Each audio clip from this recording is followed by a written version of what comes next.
저는 서울에 거주하는 정말 평범한 두 아이 엄마입니다. 현재는 집에서 살림을 하고 있지만 9년 전, 그러니까 첫째가 6살이고 둘째가 태어나기 전에 있었던 일이죠. 시댁은 울산인데 서울에서 400km 가까이 되는 먼 거리입니다. 그래서 자주 뵙지는 못하고 명절이나 중요 행사 때나 내려가곤 했었어요. 그날도 설 명절을 맞아 울산으로 내려가는데 문제가 생기고 말았죠. 남편이 영업 쪽에서 일을 하는데 급하게 처리해야 될 일이 있다고 저와 아이만 먼저 내려가면 안 되냐고 하더라고요.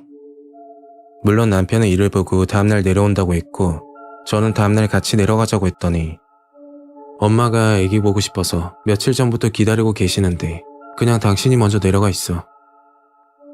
알겠다고 대답은 했지만 아이를 데리고 혼자서 장거리 운전은 처음이라 많이 불안했습니다. 버스를 타고 가려니까 시간도 오래 걸리고 무엇보다 시댁까지 가려면 몇 번을 환승해야 하기 때문에 추운 날 아이가 고생할까봐 차를 가지고 가기로 했죠. 아이를 태우고 울산으로 내려가던 중 점심때가 되어서 식사도 할 겸 충북 괴산군에 위치하는 괴산 휴게소를 방문했죠.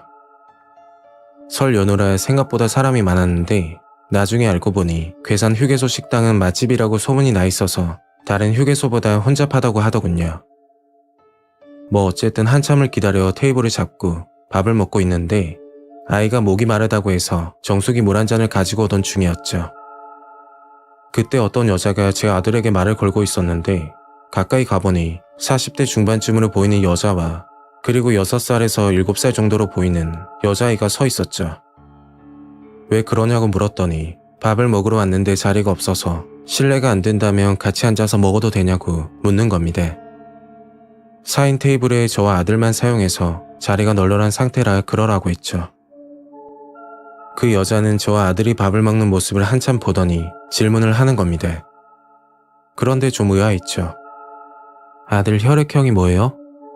보통적으로 나이를 묻거나 아니면 이름 정도를 물어보는 게 대부분인데 갑자기 혈액형을 물어보니 당황스럽더군요. 뭐 궁금해서 물어볼 수도 있겠다 생각해서 B형이라고 대답했고 같이 밥을 먹으면서 나이와 키, 예방접종 이런 대화를 주고받았어요. 그리고 일부러 그런 건지는 모르겠는데 제가 먹던 메뉴와 다른 걸 시켜 이것도 맛있다며 먹어보라고 해서 반찬을 나눠 먹었습니다. 질문도 그렇지만 밥을 먹으면서 편치 않았던 건 그 여자 딸아이 표정이었는데 표현을 하자면 세상의 모든 걸 잃어버린 알 수 없는 표정을 짓고 있었죠. 원래 그 나이 때면 장난도 많이 치고 할 텐데 말도 없이 조용히 밥만 먹고 있어서 엄마에게 혼이 났나 보다 생각했습니다. 그리고 식사를 끝내고 자리에서 일어났는데 그 여자가 합석하게 해줘서 너무 고맙다며 커피 한 잔을 사겠다고 하더라고요. 저는 갈 길이 멀어 괜찮다고 사양하고 아들과 함께 차로 향했습니다. 차에 올라타 내비를 다시 설정하고 출발하려고 하는데 갑자기 속이 안 좋고 배가 아파서 화장실에 가야겠더라고요. 빨리 다녀오면 5분이면 되니까 아들을 차에 두고 급히 화장실로 향했죠. 잠시 후 화장실에서 나오는데 아까 밥을 같이 먹었던 여자아이가 저를 부르는 겁니다. 엄마는 보이지 않고 혼자 있길래 여기서 뭐하냐고 물었더니 엄마를 잃어버렸다고 울먹거리더군요. 저는 아이를 달래주면서 휴게소 직원에게 도움을 요청했고 직원은 종합 안내소로 가보라고 말했죠. 종합 안내소에 있던 직원에게 이야기를 하고 아들 걱정에 얼른 차로 향했는데 제 차 앞에 어떤 여자와 남자가 서서 차 안을 보고 있는 겁니다. 그걸 보고 서둘러 뛰어가서 확인했더니 아까 밥을 같이 먹은 여자와 처음 보는 남자가 있더군요. 여기서 뭐 하시는 거냐고 따졌더니 아무것도 아니라고 차가 예뻐서 구경을 하고 있었다고 말하더라고요. 그 말을 듣고 너무 소름이 돋았던 게 어떻게 본인 딸이 없어진 상황인데 느긋하게 차 구경을 하고 있는 것도 이상하고 아까 밥을 먹고 있을 때 혼자 아이를 데리고 왔다고 했는데 옆에 남자가 있다는 것도 너무 수상했습니다. 그건 그렇고 저는 그 여자에게 얼른 종합 안내소로 가보라고 이야기했죠. 딸이 엄마 잃어버렸다고 울고 있어서 종합 안내소로 데려다 줬다고 말하니까 그 말을 듣고 아무 대답 없이 그냥 가버리는 겁니다. 보통 엄마들은 놀라서 쫓아가는 게 정상인데 아무렇지도 않게 걸어가더군요. 다행히 아들은 차에서 잠을 자고 있었고 이해가 안 가는 사람들이다 생각하고 차에 올라탔습니다. 정말 찜찜한 기분으로 울산으로 향했고 잠시 후 소름 끼치는 전화 한 통을 받게 됐죠. 조금 전 종합안내소에서 아이를 맡길 때 인적사항을 적어야 해서 번호를 남겼는데 그걸 보고 걸려온 종합안내소 전화였습니다. 그런데 해당 직원에게 믿기 힘든 말을 듣게 됐죠. 아까 그 여자아이는 1년 전 실종 신고된 아이라고 하는 겁니다. 그래서 아까 아이 엄마와 같이 밥까지 먹었다며 뭔가 잘못된 거 아니냐며 다시 한번 물으니까 확실하다고 말하더군요. 그리고 아이를 처음 본 장소와 시간 등을 묻길래 상세히 대답을 해주고 전화를 끊었죠. 그 이야기를 듣고 너무 손이 떨려서 힘들게 운전해 시댁에 도착했고 시어머니께 휴게소에서 있었던 일을 말씀드렸더니 아이가 차 안에서 안 자고 문을 열어줬으면 어떻게 됐겠냐고 큰일 날 뻔했다고 말씀하셨죠. 남편도 이야기를 듣고 나서 아이와 둘이 있는 여자를 타켓으로 삼는 것 같다고 실종된 아이를 미끼로 삼아 시간을 번 다음 혼자 있는 아이를 납치하려는 계획 같다고 하더라고요. 그러고 보니 혈액형과 예방 접종 날짜까지 집요하게 묻던데 다시 생각해도 너무 무섭습니다. 이건 제 느낌인데 반찬을 나눠 먹으면서 뭔가 쓴맛을 느꼈는데 반찬 안에 약을 탄 건지 의심도 들더군요. 차에 타자마자 갑자기 속이 울렁거리고 배가 아팠던 게 지금 생각해도 이해가 가지 않습니다. 설 연휴면 기분이 좋아야 맞는데 저는 설만 되면 그때 일이 생각이 나고 그 여자 얼굴이 떠올라 아직까지 섬뜩하기만 합니다. 여러분들도 낯선 사람은 어떤 상황이라도 조심하시길 바랄게요.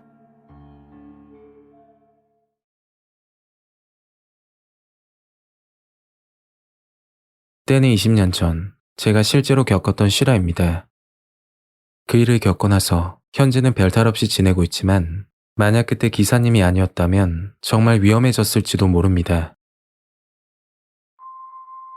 그 당시 20대 초반, 군대를 전역하고 학교를 복학했을 때였죠. 그날은 친구들과 술자리를 가졌는데 눈치를 보며 빠져나와 집으로 향했습니다. 저는 평소 술을 즐기는 편은 아니었고 간혹가다 한 잔 정도 마시곤 했는데 한 잔만 먹어도 온몸이 빨개지는 증상이 나타나 강제로 금주를 해야 했죠.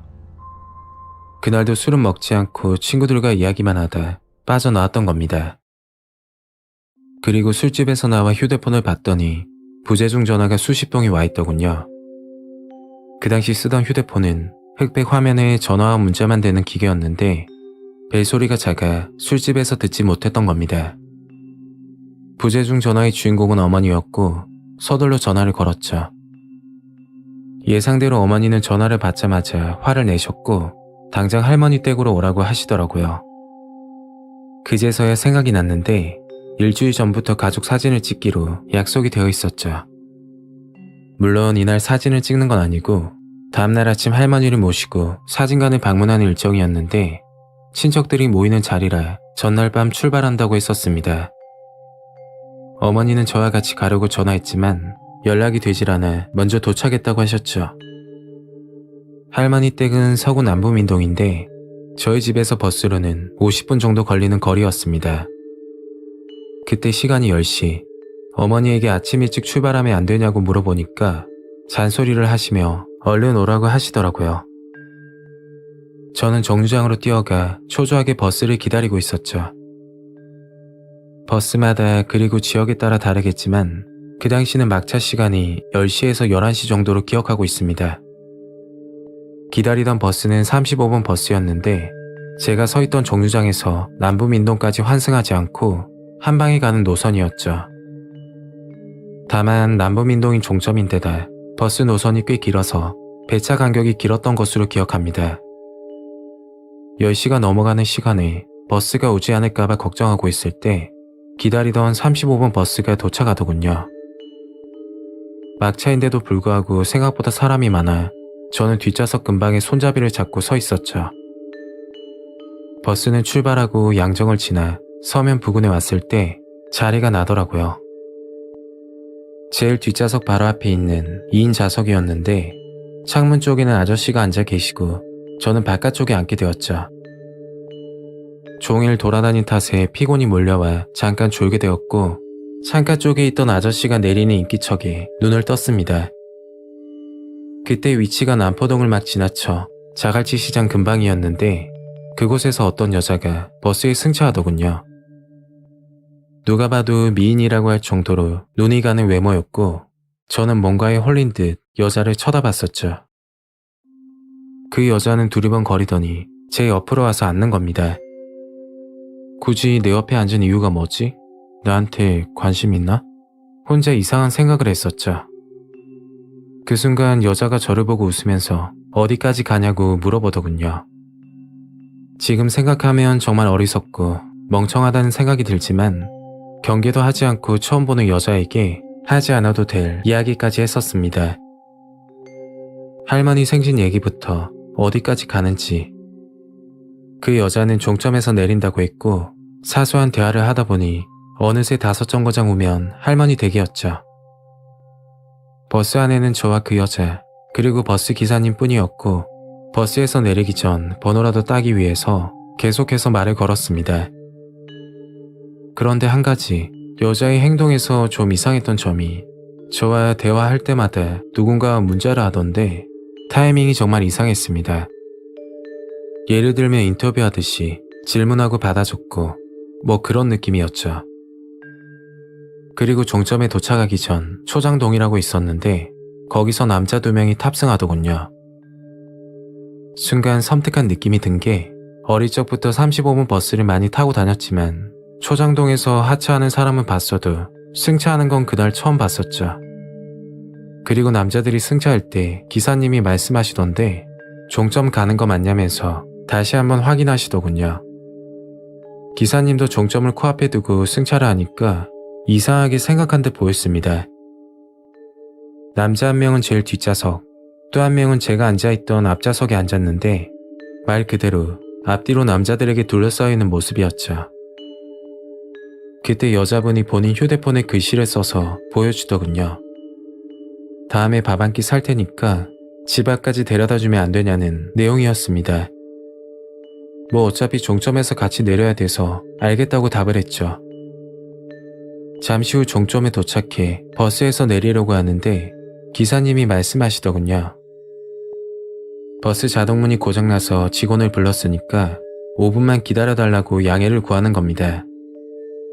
저는 여자분과 함께 자리에 다시 앉았고 그 남자들도 말없이 앉아 창밖을 보고 있었죠. 그렇게 직원이 오길 기다리고 있는데 5분이 지나도 아무도 오질 않는 겁니다. 그때 기사님이 이것저것 만지더니 문이 열리더라고요. 그리고 저와 여자가 내리고 그 남자들이 따라 내렸을 때 갑자기 뒤에서 시끄러운 소리가 들렸습니다. 뒤를 봤더니 남자 둘은 반대 방향으로 도망을 가고 있었고 무슨 일인지 어리둥절하고 있을 때 제 옆에 서 있던 여자도 도망을 가는 거였죠. 정말 순식간에 벌어졌던 일이라 정신이 없더군요. 그리고 자세한 내막은 버스 기사님께 들을 수 있었습니다. 기사님은 10년간 같은 노선을 운행했는데 막차 시간에 그것도 초장동 정류장에서 승객이 승차하는 게 손에 꼽을 정도라고 말씀하셨죠. 버스에 승차하기 전 남자들이 서로 대화를 나누다가 승차하고 나서 각자 다른 곳에 앉아있는 것도 수상했다고 하더군요. 그리고 결정적인 이유가 남자 중 한 명이 요금을 낼 때 우연히 보게 됐는데 오른쪽 주머니에 손가락 2개만한 칼이 들어있었다고 했죠. 기사님은 뭔가 사건이 일어날 것 같아서 신고를 하셨고 종점에 도착해서 경찰이 올 때까지 시간을 벌고 계셨던 겁니다.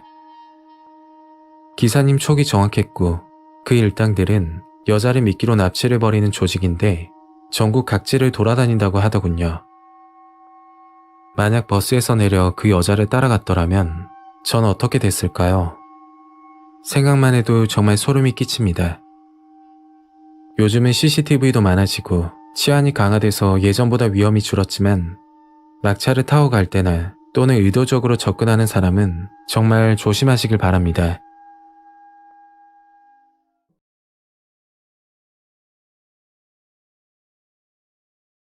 안녕하세요. 저는 올해 20대 후반이 된 남자입니다. 오늘 제보하려는 내용은 제가 10대 시절 조직 막내 생활을 할 때 있었던 무서운 일에 관한 내용입니다. 저희 집은 제가 어릴 적부터 집안 환경이 좋지 않았습니다. 늘 술에 취한 아버지, 그리고 틈만 나면 남자를 집으로 부르는 어머니부터 어린 나이에 보면 안 될 것들을 보고 자랐었죠.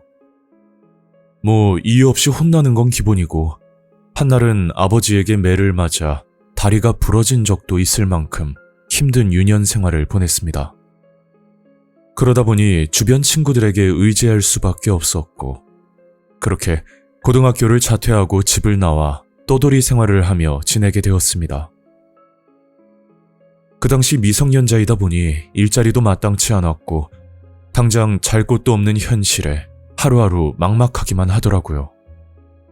그런 생활을 하고 있다가 어느 날 대구에서 유명한 조직에 몸담고 있는 큰형님을 만나게 되었습니다.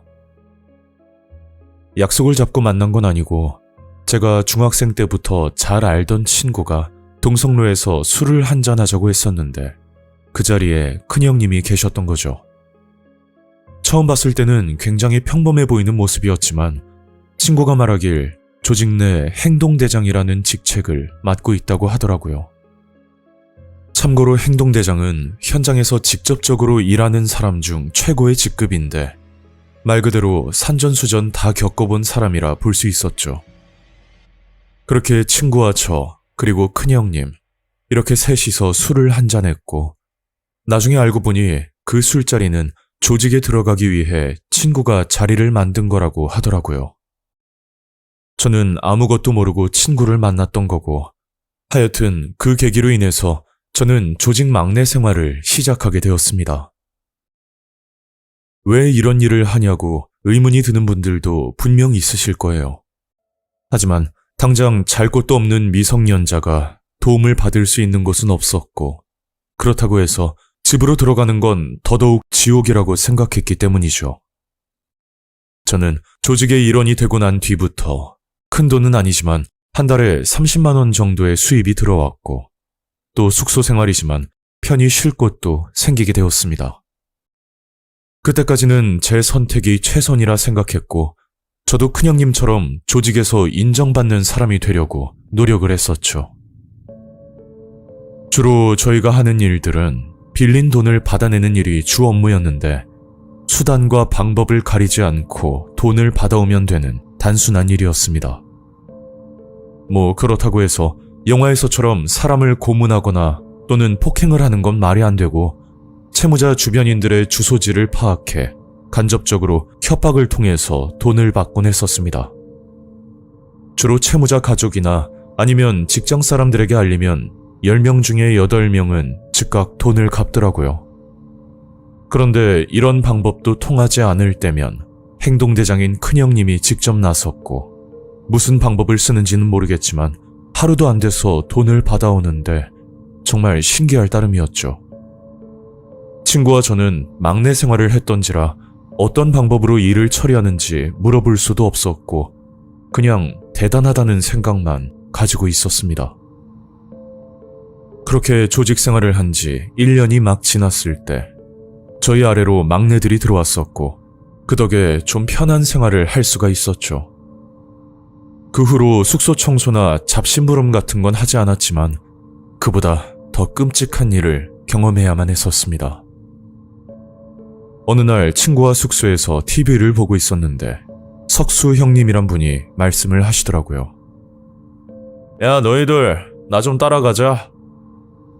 그때가 밤 10시가 조금 넘은 시간이었고, 갑자기 이렇게 나가는 건 처음이라 저희들은 아무 생각 없이 형님을 따라 나섰습니다. 그 당시 석수 형님이 타고 다니던 차량이 그랜저 TG였는데, 그날은 그 차를 타지 않고 검은색 봉고차에 탑승을 하더라고요. 저와 친구도 얼떨결에 봉고차에 타게 됐고, 그렇게 어디론가 출발하게 되었습니다. 늦은 시간에 목적지도 모르는 상황이라 더 긴장할 수밖에 없었고, 그리고 석수 형님 표정이 평소와 다르게 어두워 보여 물어보기도 힘든 분위기였죠. 한참을 달린 뒤 어느 허름한 공장 앞에 차를 세우고 들어갔더니 그곳에는 행동대장이었던 큰형님과 그리고 처음 보는 식구들이 모여 있었습니다. 석수야, 애들 데리고 왔냐? 예, 형님. 막내 벗어난 신고식은 해야 되지 않겠습니까? 이런 말들을 하는데 누가 봐도 저희를 타깃으로 말을 한다고밖에 볼 수 없었죠. 그런데 얼마 뒤 어떤 남자가 밧줄에 묶인 상태로 창고 안으로 끌려오는데 그걸 보는 순간 너무 무서워서 온몸이 굳어지더라고요. 저희는 무슨 영문인지 몰라서 멍하니 쳐다보고만 있었는데 그때 큰형님이 저희를 보고 이런 말을 하는 겁니다. 말로 안 되는 놈들은 내가 정답이야. 오늘은 너희들 둘이서 설거지 좀 해라. 그러면서 그 남자를 폭행하기 시작했고 이러다 죽을지도 모른다는 생각이 들 만큼 폭행 수위가 끔찍하기 그지없었습니다. 그 상황에 저희들이 할 수 있는 건 아무것도 없었고 그 남자가 정신을 차리지 못할 정도로 실신 상태가 된 후에야 폭행은 끝이 났었죠. 둘이서 잘 처리하고 와라. 믿고 간다. 그렇게 큰형님과 석수형님은 창고 밖을 빠져나갔고 그 창고에는 저희들과 그 남자 이렇게만 남아있던 상황이었습니다. 야, 이거 뭐 어떻게 하라는 말이야? 내가 어떻게 알아? 나도 모르지. 저와 친구는 뭘 어떻게 해야 할지도 모르겠고 그냥 이 모든 상황이 무섭기만 했었습니다. 그때 석수 형님이 다시 들어오더니 웃으면서 말을 하더라고요. 너희들 그러고 있을 줄 알았다. 이 형님이 보여줄 테니까 잘 보고 배워둬라. 그러면서 그 남자를 끌고 가더니 온몸에 휘발유를 뿌리기 시작하는 겁니다. 남자는 살려달라고 애원하고 있고 저는 그 모습을 보고 있자니 온몸이 떨려서 아무 말도 할 수가 없더라고요. 야, 그냥 도망가자. 이건 아닌 것 같아. 그 말이 끝나기가 무섭게 저희들은 도망을 갔고 그 후로 한동안 친구의 소식은 들을 수가 없었습니다. 뭐 무소식이 희소식이라고 친구는 잘 지내고 있을 거라 생각했었죠. 그리고 그 일이 있고 나서 대략 반년 정도 지났을 때 연락이 끊겼던 친구에게 전화가 걸려왔었는데 이상할 만큼 자꾸만 제 위치를 물어보는 겁니다. 수상한 느낌이 들었던 부분은 제가 이 친구 성향을 볼 때 약속 장소를 정하고 만났으면 만났지 절대 제가 있는 곳으로 온 적은 단 한 번도 없던 친구였습니다. 그런 친구가 반년 만에 연락이 와서 제 위치를 물어보니 제 입장에선 의문이 들 수밖에 없었죠. 친구는 집요할 정도로 제 주소를 물어봤었고 저는 어쩔 수 없이 예전에 살던 집 주소를 불러주고 전화를 끊었습니다. 그리고 혹시나 하는 마음에 차를 타고 그 근처를 지나갔었는데 그 집 근방에 익숙한 그랜저 차량이 한 대 보였고 얼핏 번호판을 보아하니 그 차는 석수 형님 차량인 게 확실하더라고요. 제 추측으로 친구는 다시 붙잡힌 것 같은데 친구를 통해 저를 잡으려는 목적으로 유인을 한 것 같았습니다. 저는 경찰에 신고하려는 생각도 해봤지만 솔직히 큰 도움을 받기도 어려울 것 같았고 무엇보다 제 위치가 탄로날지도 모른다는 불안감 때문에 선뜻 나서기도 망설여지더라고요. 그렇게 도망가듯 타 지역으로 이사를 갔었고 그 후로 얼마 뒤 친구의 부고 소식을 전해 듣게 되었습니다. 정말 슬프고 힘들었지만 친구의 장례식장에 찾아갈 수도 없었죠. 분명 저를 잡으려는 조직들이 망을 보고 있었을 테니까요. 고인이 된 친구는 단순 사고사라고 들었는데 이것 또한 진짜 진실이 아닐지도 모른다는 생각에 잠도 이루지 못할 정도로 무섭고 끔찍했습니다.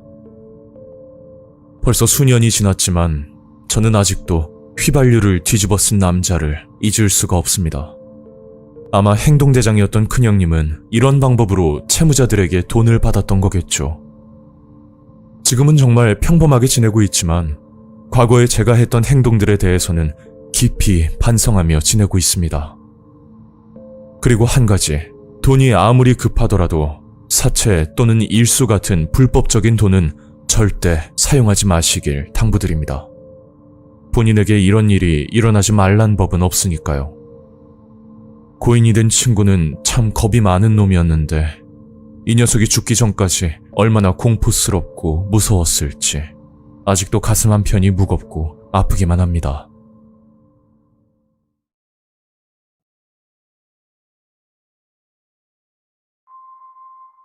저는 초등학생 아이를 둔 40대 주부입니다.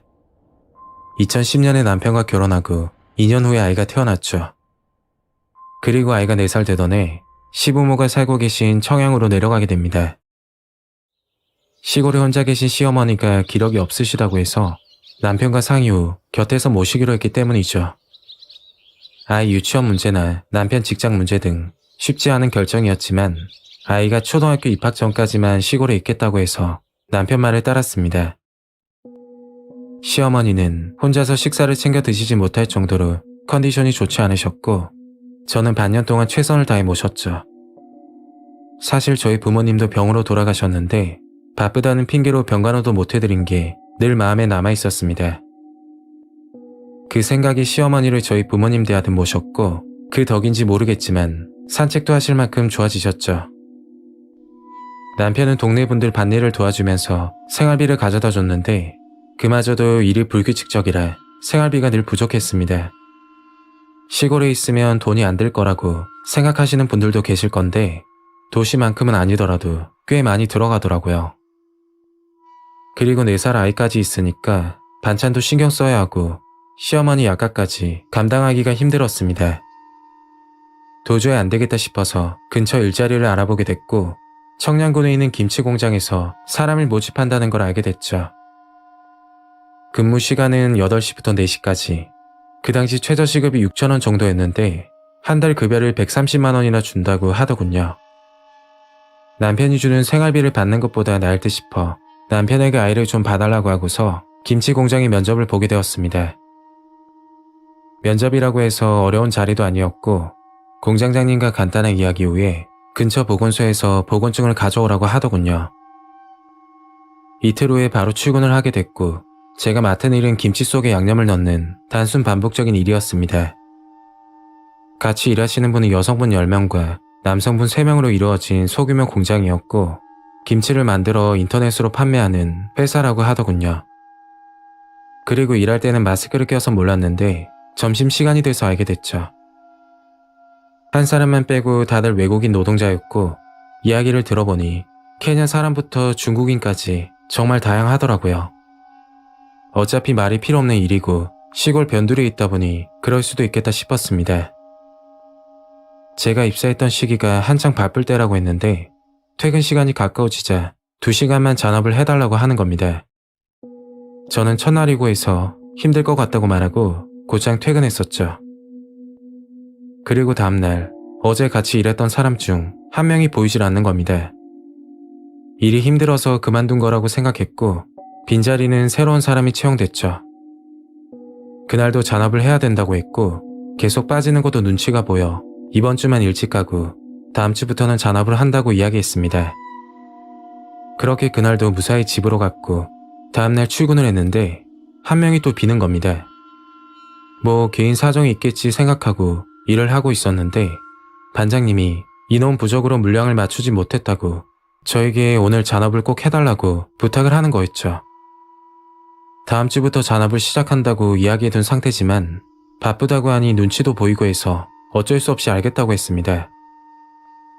4시 10분부터 잔업이 시작되었고 물량을 맞추기 위해 부지런히 일했죠.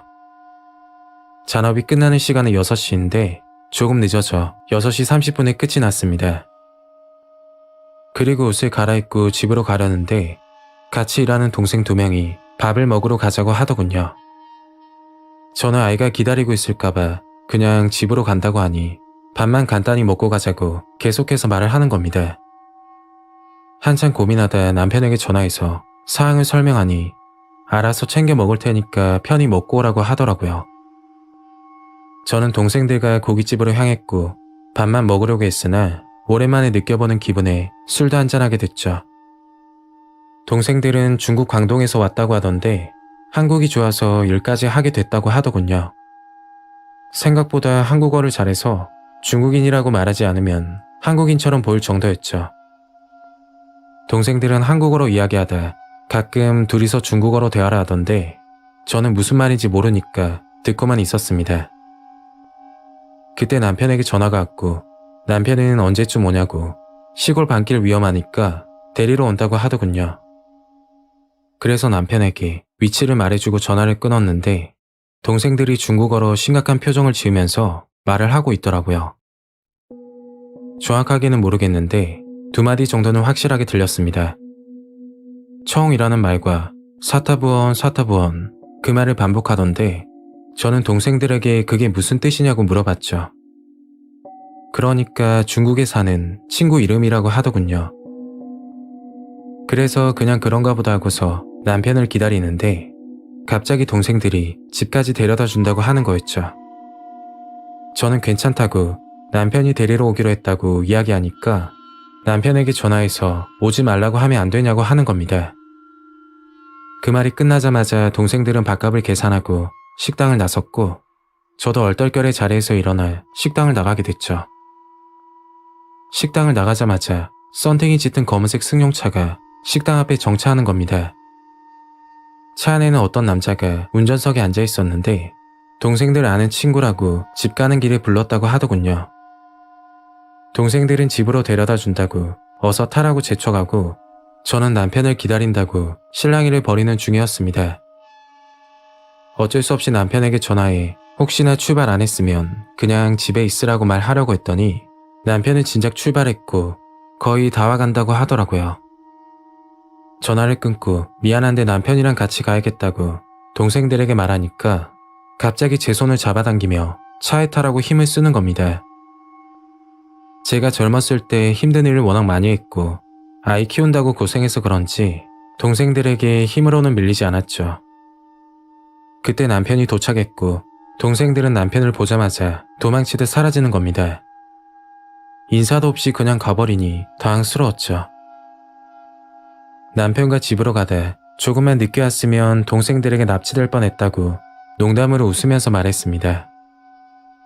그리고 술자리에서 있었던 일을 이야기하다가 동생들이 청웅 사타부원 이런 말을 유독 많이 했다고 남편에게 말했죠. 그 말을 듣고 나서 남편이 휴대폰으로 검색을 했는데 갑자기 표정이 심각해지더군요.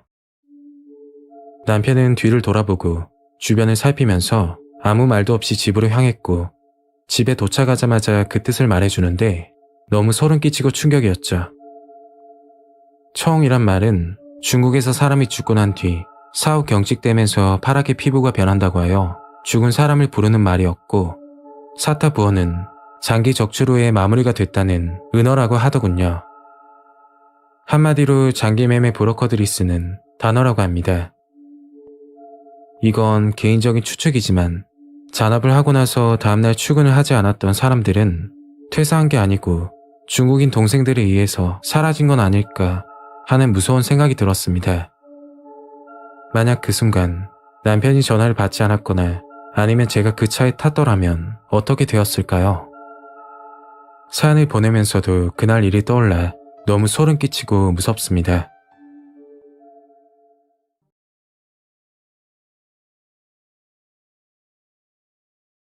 안녕하세요. 저는 인천에서 혼자 지내는 20대 초반의 여성입니다.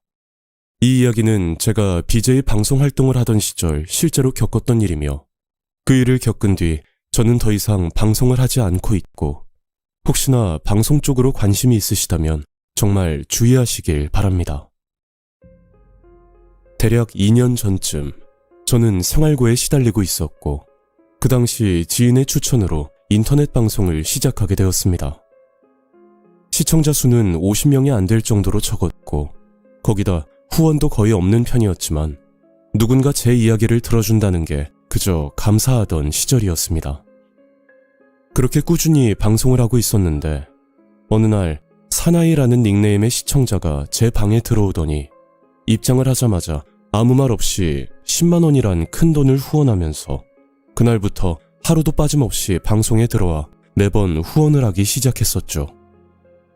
얼굴도 모르는 사람이 저를 보고 이렇게 큰 돈을 후원하는 게 너무 감사했고, 저도 방송을 더 열심히 해야겠다는 생각에 새벽이 넘도록 시청자들과 소통을 하고 지냈었습니다. 그러다 한날은 사나이라는 시청자가 제게 솔깃한 제안 하나를 한 적이 있었는데, 그건 100만 원을 후원할 테니 카톡 아이디를 알려달라는 말이었죠. 개인 카톡이라고 해봐야 단순 연락 정도일 뿐이니 저는 알겠다고 대답을 했고, 그때까지는 그냥 하는 말이겠지 생각을 하고 큰 기대는 하지 않고 있었습니다. 그런데 잠시 뒤 100만 원 후원이 터졌고, 저는 너무 놀라서 기겁을 할 정도로 믿을 수가 없었는데, 그래도 약속은 약속이니 저는 시청자에게 쪽지로 카톡 아이디를 건네주게 되었죠. 그리고 사건은 그 시점부터 시작되었고, 지금 생각하면 제가 방송을 한 지 3개월도 안 된 신입에다가 제 스스로 경각심이 많이 부족했던 것 같습니다. 제가 카톡 아이디를 알려주고 난 뒤부터 사나이라는 남자는 밤마다 연락이 왔었는데, 저를 불편하게 하는 개인적인 질문들도 하지 않았고, 그냥 오늘 하루 고생했다는 그런 응원의 메시지만 날아오곤 했었죠. 그때 제 마음은 제 방송을 시청하는 것만으로도 너무 감사한데, 이렇게 큰 후원을 매번 해주시니 그저 감사한 마음으로 성의 있게 답장을 해드렸습니다. 그리고 얼마 뒤 저도 사나이 시청자에게 궁금한 점이 하나 생겼는데, 도대체 무슨 일을 하길래 매번 후원을 하는지 문득 의문점이 들어 카톡으로 물어보게 되었죠. 사나이 오빠는 30대 초반에 평범한 회사를 다니는 직장인이라고 말했고, 저는 그 말을 듣고 나니 더 의아해질 수밖에 없었지만, 제가 그 시청자를 일거수일투족 감시하는 것도 아니라 뭔가 여유가 많다고만 생각을 했었습니다. 그 후로 사나이 시청자와 점점 친해졌고, 편하게 오빠라고 부르면서 제 개인적인 고민도 털어놓을 만큼 거리낌 없이 지냈었죠. 그렇게 한두 달이 더 지났을 무렵, 사나이 오빠가 만나자며 데이트 신청을 한 적이 있었는데, 그 당시 조건을 듣고 진짜 이래도 되나 싶을 정도로 고민이 되는 제안이었습니다.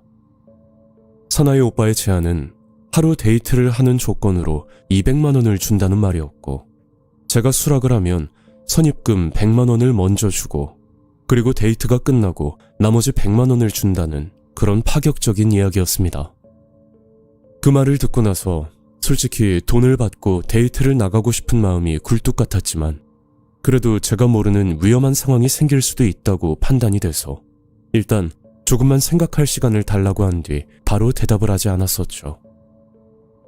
그리고 거진 일주일이 지나도록 확실하게 대답을 하지 않고 있었더니, 그때 보이스톡으로 사나이 오빠에게 전화가 걸려왔고, 저도 이렇게 계속 시간을 끄는 건 아니라고 생각돼서 일단 전화를 받고 뭐가 됐던 결정을 내려보기로 했었습니다. 야, 너 언제까지 고민할 거야? 고작 반나절 데이트하는 게 뭐 그렇게 어려워? 네가 무슨 생각하는지 모르겠는데, 이 오빠는 이상한 사람도 아니고 그냥 너 방송 즐겨 듣는 팬으로서 보고 싶다는 거야. 그리고 내가 책임지고 10시 전까지는 집에 보내줄 테니까 아무 걱정 안 해도 돼. 오빠 말 알겠지? 그 말을 듣고 보니 사나이 오빠와 밤을 새우는 것도 아니고 낮에 잠깐 만나서 데이트만 하는 건데 크게 문제될 건 없다는 판단이 들었고, 그 주 토요일 아침 사나이 오빠를 만나기로 약속을 잡았습니다. 전화를 끊자마자 100만 원이 입금되었고, 이왕 이렇게 된 거 재밌게 보내고 오자는 마음을 먹고 그날 밤은 그렇게 지나갔었죠.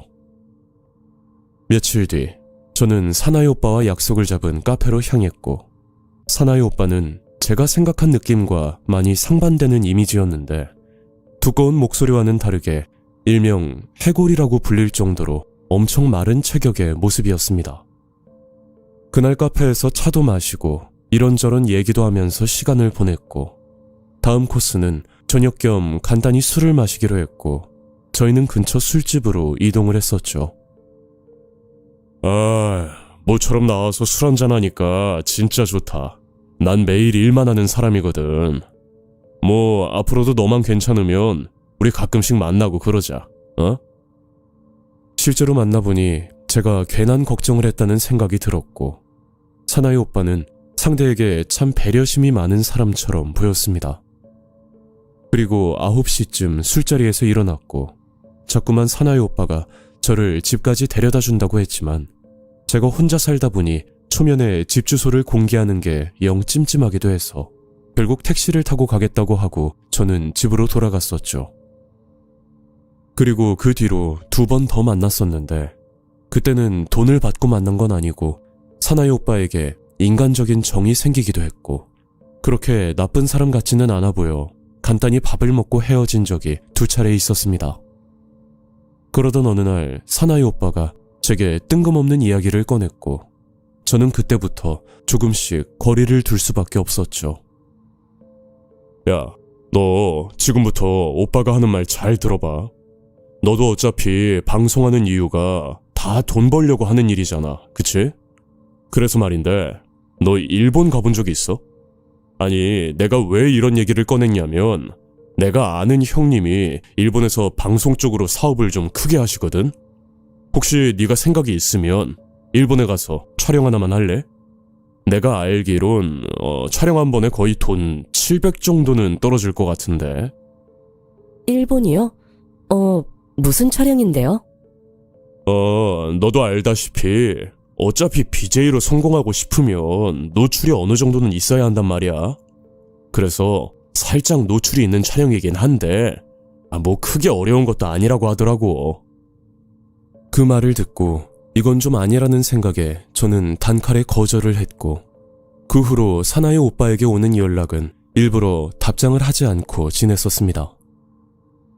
그런데 며칠 뒤 방송을 끝내고 이제 좀 쉬려고 하는데 그때 사나이 오빠에게 카톡으로 사진 한 장이 날아왔고 저는 그걸 보자마자 순간 소름이 끼칠 정도로 놀랐었죠.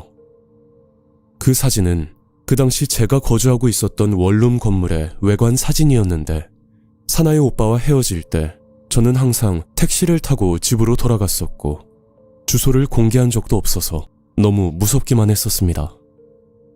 사진을 받은 뒤로 경찰에 신고를 할까 고민을 했었지만 사진 한 장으로 신고를 했다가 괜히 일만 크게 만드는 건 아닐까 싶어 그냥 사나이 오빠를 차단해버렸고 그때부터 저는 한동안 집 밖으로 나가지도 않고 방송도 쉬면서 시간을 보내기로 마음을 먹었었죠.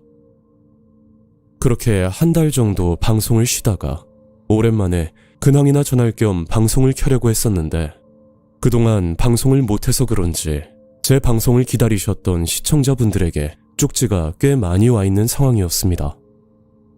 그래서 천천히 쪽지를 확인하고 있었는데 닉네임 윤블리라는 시청자가 닉네임 사나이에 대해서 명확히 알고 있는 정보가 있다면서 저와 대화를 하고 싶다는 그런 내용의 쪽지가 하나 와 있었죠. 그걸 보고 윤블리 시청자에게 카톡 아이디를 알려줬고 제가 쪽지를 보내고 약 이틀 정도 지난 뒤 제 카톡으로 연락이 왔었습니다. 그리고 그 시청자에게 미처 알지 못했던 충격적인 사실들을 듣게 되었고 만약 제가 돈에 혹해서 따라갔다면 젊은 나이에 돌이킬 수 없을 만큼 끔찍한 삶을 살았을 거란 생각까지 들었었죠. 그러니까 윤블리라는 시청자는 1년 전까지 저처럼 BJ 활동을 하던 사람이었는데 그분도 저처럼 방송을 하다가 어느 날 사나이 오빠가 방에 들어왔고 그때부터 후원을 하기 시작했다고 합니다. 그렇게 어느 정도 후원을 하다가 제가 겪은 일과 흡사하게 데이트 신청이 들어왔고 그 계기로 몇 번 만나서 밥도 먹고 친한 오빠 동생 사이로 서로 편하게 잘 지내기로 했었답니다. 그런데 한날은 사나이 오빠가 해외에서 큰 사업을 계획하고 있다고 같이 따라가기만 하면 섭섭치 않게 돈을 챙겨준다는 솔깃한 제안을 했고 고민 끝에 해외로 나가기로 결심을 하고 사업에 대한 이야기도 들을 겸 사나이 오빠를 만났는데 그 자리에 처음 보는 낯선 남자가 한 명 있었다고 합니다.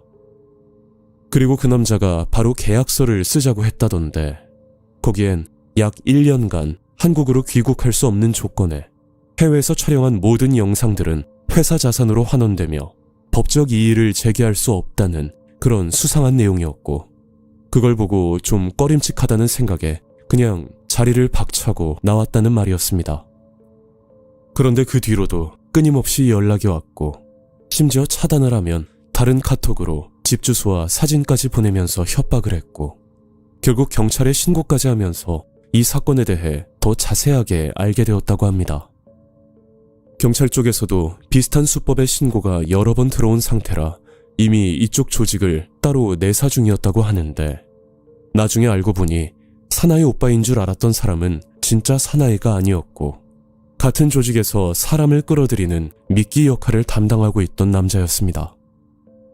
그 조직에서 주로 하는 일들이 해외 원정을 나가 기본적인 성매매는 물론이고 심지어 불법 영상까지 찍어 유포하고 협박을 하면서 돈을 번다고 하는데 좀 쓸만하게 보이는 신입 BJ들에게 큰손인 척 접근해 신뢰를 쌓은 다음 BJ 여성들을 이용해서 불법적인 돈을 버는 그런 끔찍한 조직이었죠. 그리고 조직 일원 중 한 명이 상대 여성을 미행해서 집 위치라던가 자주 가는 장소, 또 주변 지인들까지 조사하고 다닌다는 무서운 이야기도 들을 수가 있었습니다. 그 얘기를 듣고 나서 제가 사나이와 관련이 있었는지는 어떻게 알고 제게 쪽지를 보냈냐고 물었더니 본인도 이 일을 겪고 난 뒤 시청자들에게 다 터놓고 방송을 접었다고 하는데 그분의 팬이었던 시청자 중 한 명이 제 방송을 보고 있었고 뭔가 예전 상황과 비슷한 의심이 들어서 본인에게 제보를 해주셨다고 말씀을 하셨습니다. 모든 걸 알고 나니 여기서 끝이 난 게 천만다행이라는 생각이 들었고 그 뒤로 방송은 절대 하지 않고 현재는 작은 회사에 들어가 평범하게 살고 있습니다. 그리고 제가 방송을 그만둔 이유는 단순히 무서워서가 아니라 사람의 호의가 어디까지 진심이고 어디부터 함정인지 구분할 수 없다는 걸 깨달았기 때문입니다. 저처럼 인터넷 방송에 관심이 있으시거나 아니면 앞으로 준비를 하고 계시는 분들은 이런 끔찍한 수법에 넘어가지 않으셨으면 하는 마음에 이렇게 사연을 보내게 되었습니다.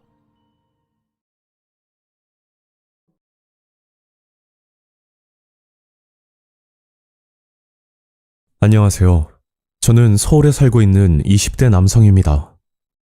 이 일은 2년밖에 지나지 않은 사건인데 한순간의 선택으로 저라는 존재가 흔적도 없이 사라질 뻔했던 무서운 경험입니다. 저는 어릴 적부터 다른 친구들과 다르게 집에서 요리하는 것을 좋아했었습니다. 20살이 되자마자 음식점 주방 일을 하면서 용돈을 벌었고 군대를 전역하고 나서는 요리에 관련된 자격증까지 취득하면서 나름 열심히 공부를 하며 지냈죠. 하지만 집안 사정으로 인해 대학교는 진학하지 못했고 곧장 취업 전선에 뛰어들 수밖에 없었습니다. 사실 제 목표가 호텔 요리사였는데 호텔은 최소 전문대라도 나와야 근무를 할 수 있기 때문에 그 당시 학력 미달로 지원조차 불가능한 현실이었죠. 그렇게 현실을 직시하고 일자리를 찾다가 조금 생소할 수도 있지만 다양한 외국 음식을 판매하는 이색적인 레스토랑에 취업을 하게 되었습니다. 거긴 대만 음식을 전문적으로 하는 레스토랑이었는데 그래서 그런지 주방 요리사가 한국인이 아닌 현지 대만인이었죠. 많고 많은 음식점 중에 여길 선택했던 이유는 제가 다른 나라 음식을 배워보고 싶은 욕구가 상당했고 또 비슷한 규모의 레스토랑과 비교해서 급여와 복지가 꽤나 좋았던 편이라 큰 고민 없이 지원을 하게 되었던 겁니다. 제가 처음으로 맡았던 일은 각종 재료 준비, 그리고 주방 청소와 설거지, 말 그대로 허드렛 일을 해야 했고 어차피 신입으로 들어왔으니 밑바닥부터 배우는 건 당연한 이치라고 생각했죠. 주방에서 일하는 인원은 저 포함 3명이었는데 총책임을 맡고 있는 요리사는 허젠빈이라는 대만 사람이었고 그 밑으로 저보다 3살 많은 한국인 요리사 태규 형님이 계셨습니다. 그 당시 태규 형님도 이 일을 시작한 지 반년 정도밖에 안 됐지만 요리에 대한 열정은 그 누구보다 강한 사람이었죠. 그렇게 얼마간은 큰 문제 없이 일을 하고 있었는데 어느 날 주방에서 사고가 일어났고 저는 누구의 편도 들어줄 수가 없었습니다. 그날 저는 주방에서 설거지를 하고 있었고 젠빈 요리사와 태규 형님은 음식 조리를 하고 있었는데 그때 사장님이 주방으로 들어오더니 화를 내면서 말을 하더라고요. 도대체 이게 몇 번째야? 방금 나간 요리 누가 조리했어? 알고 보니 손님이 주문한 음식은 치킨 바오라고 찐빵 같은 음식인데 주방 실수로 치킨이 아닌 새우 바오가 나가버렸던 거죠. 하필 그 음식을 먹은 손님이 새우 알레르기가 있는 분이라 음식을 먹다 말고 급히 병원으로 가셨다는 이야기였습니다. 그런데 젠빈 요리사와 태규 형님은 서로 책임을 떠넘기기 바빴고 그걸 지켜본 사장님은 태규 형님에게만 욕을 하면서 나가버렸죠. 아마 사장님 생각에는 베테랑 요리사보다 일한 지 얼마 안 된 태규 형님이 실수를 했을 거라고 그렇게 생각을 한 것 같았습니다.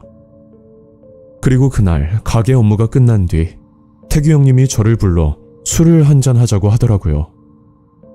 그 외에 자세한 얘기는 하지 않았지만 분명 오늘 주방에서 있었던 사건에 대해 뭔가 할 말이 있는 듯 보였습니다. 저는 태규 형님과 근처 술집으로 가서 얘기를 나눴는데 태규 형님은 평소 쌓인 게 많았는지 저를 보고 하소연을 하면서 말을 하는 겁니다. 에휴, 내가 반년이 넘게 참고 지냈는데 나도 더 이상 못 참겠다. 글쎄 잘못은 지가 해놓고 전부 내 잘못이라네. 네가 보기에도 내가 실수한 거 같냐? 아, 저도 확인을 했어야 하는데 제 잘못이 더 크죠. 저 형님, 주방 인원이라고 해봐야 저희 3명밖에 없는데 그냥 화해하고 잘 지내는 건 어때요? 야, 네가 몰라서 그렇지. 저 외국인 새끼 좀 이상해.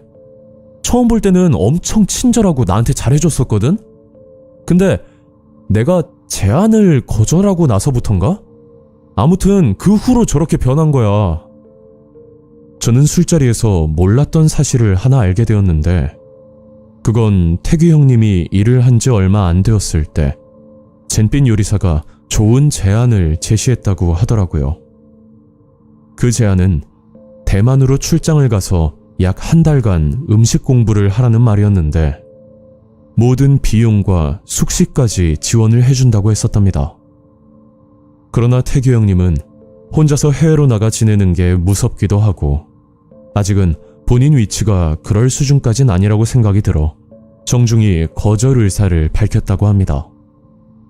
그러니까 그때부터 의도적인지는 모르겠지만 자꾸만 본인을 괴롭힌다는 느낌을 받았다고 하더라고요. 예를 들면 오늘같이 주문 실수가 일어나는 사건이라던가 아니면 태규 형님이 만든 음식에 벌레가 들어갔던 적도 수차례 있었다고 합니다.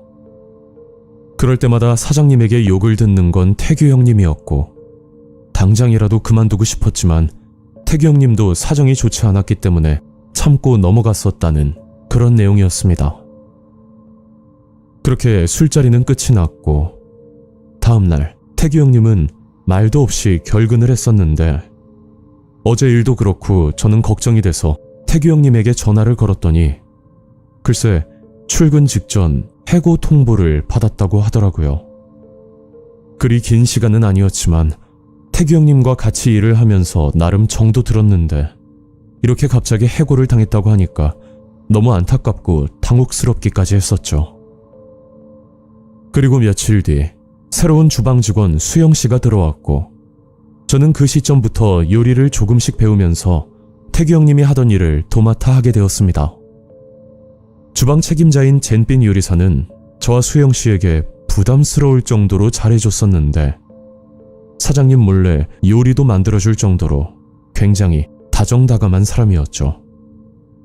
그때까지는 태규 형님이 뭔가 오해를 하고 있었나 보다 그렇게 생각을 했었고 저는 아무 불만 없이 레스토랑 일에 적응을 하고 있었습니다.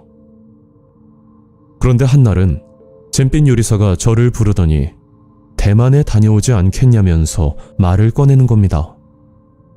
정확히 말하자면 대만의 수도인 타이베이에 가족들이 살고 있는데 거기서 지내면서 현지 요리를 배워보면 어떻겠냐는 좋은 조건의 제안이었죠.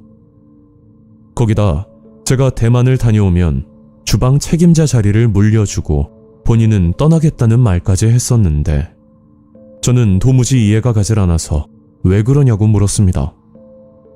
그러니까 본인은 자국으로 돌아가고 싶은데 갑자기 일을 그만두면 레스토랑에 문제가 생길 것 같으니 일을 그만두기 전에 확실한 사람에게 인수인계를 해주고 싶다는 그런 이야기를 하더라고요.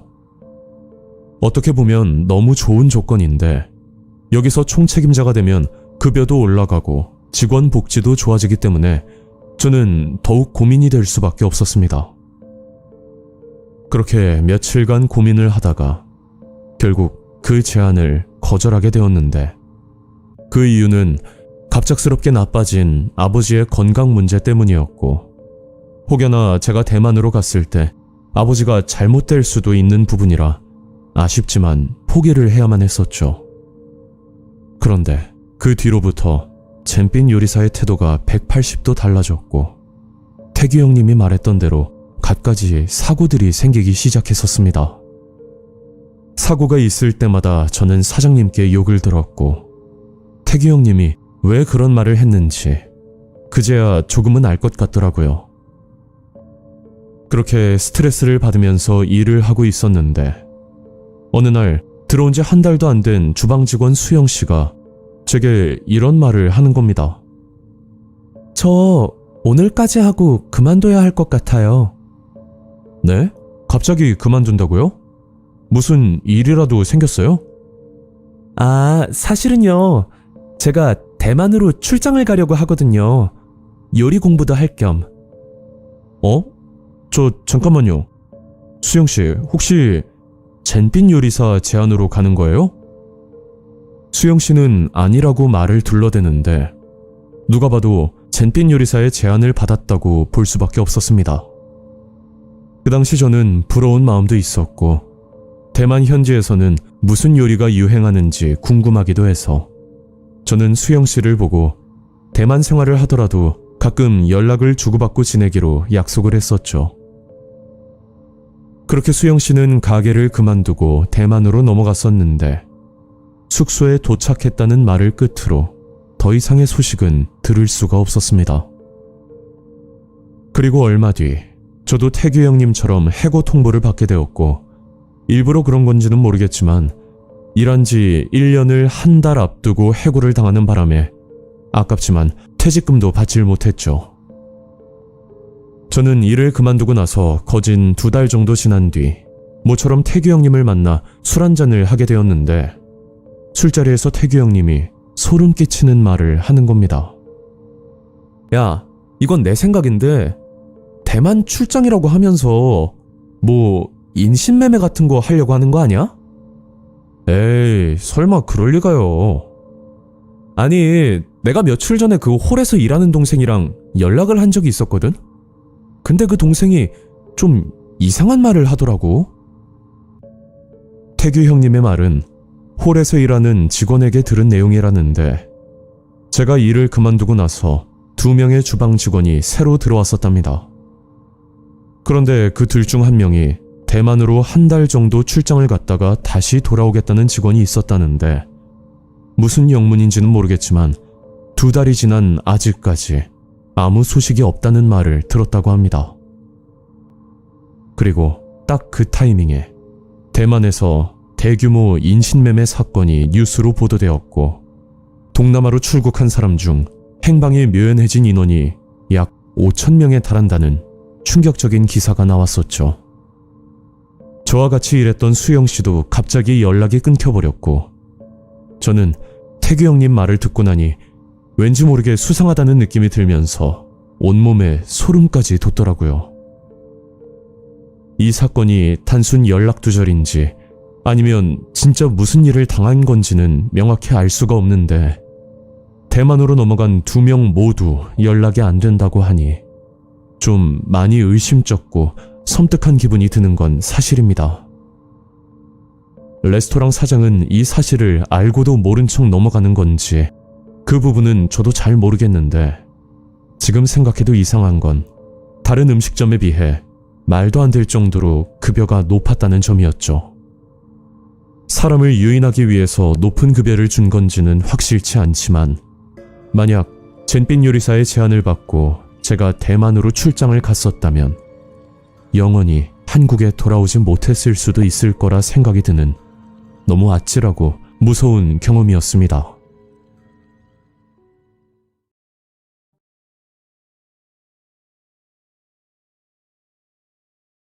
안녕하세요. 저는 대구에 거주하는 40대 남성의 택시 기사입니다.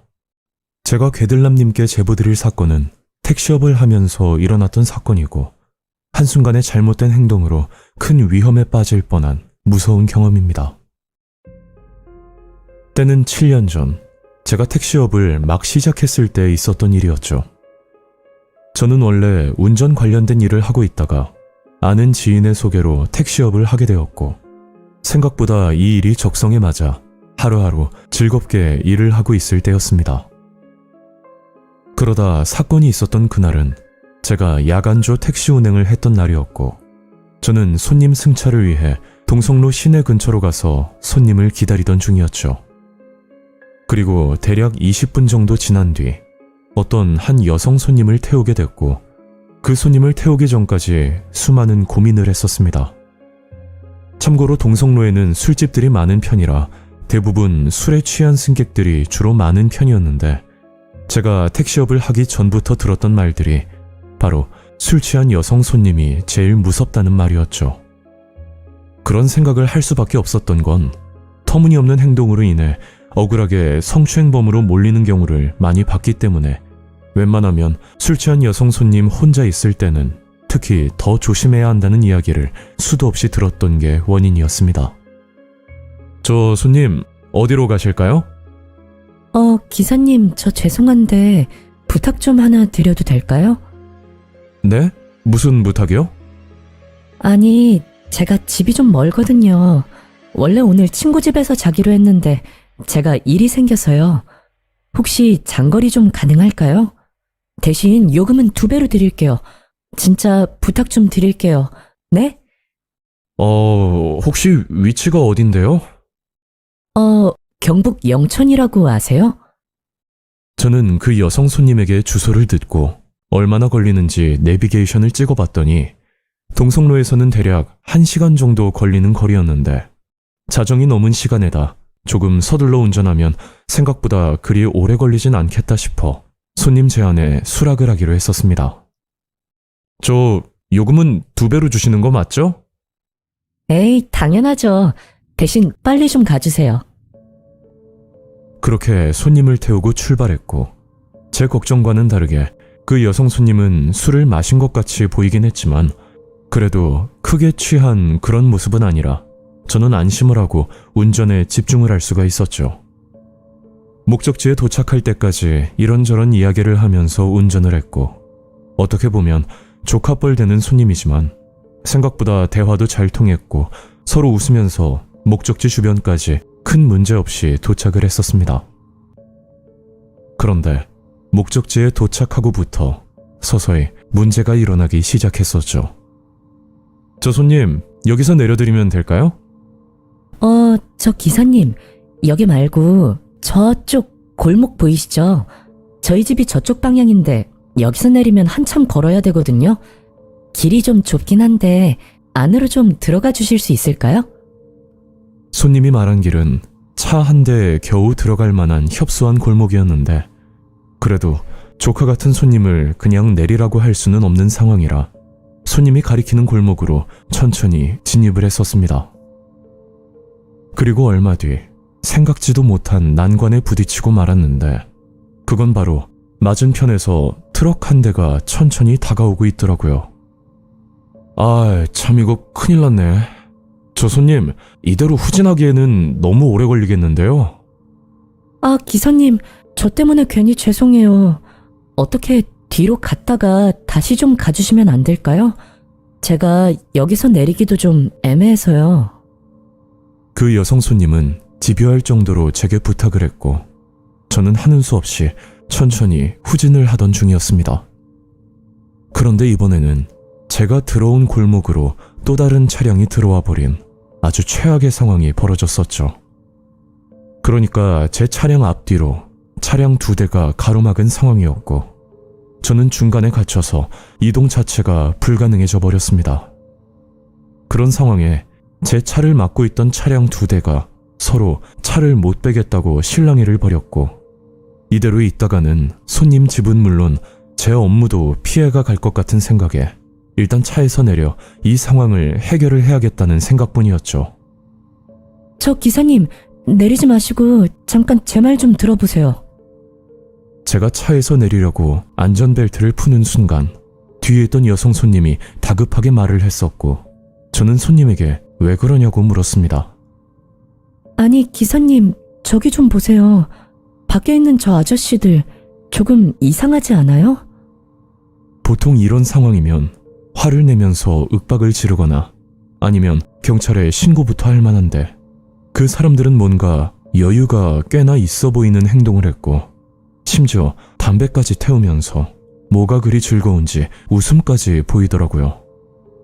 그걸 보고 있으니 이상한 괴리감이 자꾸 들면서 여성 손님 말대로 택시에서 내리면 안 되겠다는 판단이 들었고, 일단 먼저 경찰에 신고부터 해야겠다는 생각이 들었습니다.